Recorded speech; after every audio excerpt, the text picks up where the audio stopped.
there's no internet. Exactly, I haven't got the internet out there either. But the shed was a sort of an out-of-bound space, was it, before? Yeah, completely, but that, of course, makes it mysterious and interesting. And I love the look and the smell of wood. I love this place you've got here. Occasionally I'll be sitting in here or in my study in the house, and it's too quiet.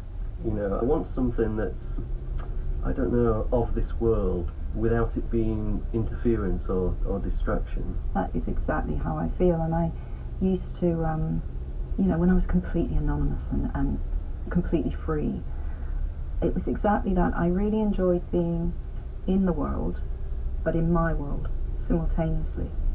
Sometimes the silence can be a little spooky, can't it, when you're living in your head, and you do just want that thread still connecting you to the physical world. And I used to love writing in cafes.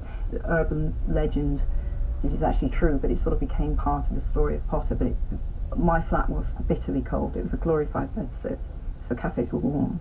And it was also true that I could only really work when my daughter was asleep, because she was tiny. And I'd just think, right, I've got an hour and a half, because she was quite a good napper. And then I would run in and, you know, that would maybe do me a quarter of a chapter, or a first draft of a quarter of a chapter or something. I actually owe Jessica a lot. Well, among the many millions of things I owe her, one of the things I owe her is, it really made me focus.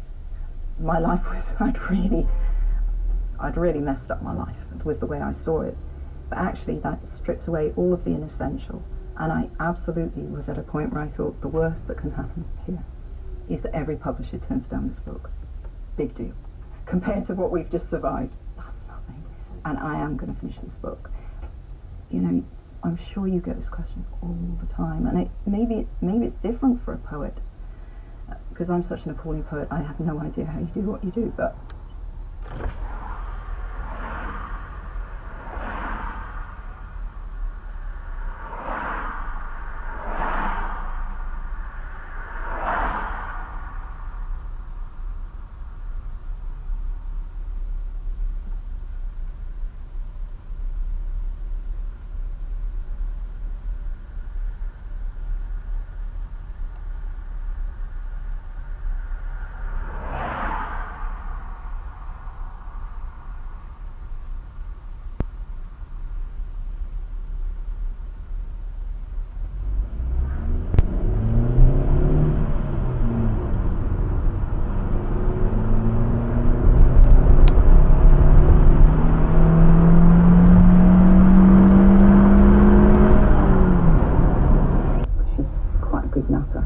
and then I would run in and, you know, that would maybe give me a quarter of a chapter, or a first draft of a quarter of a chapter.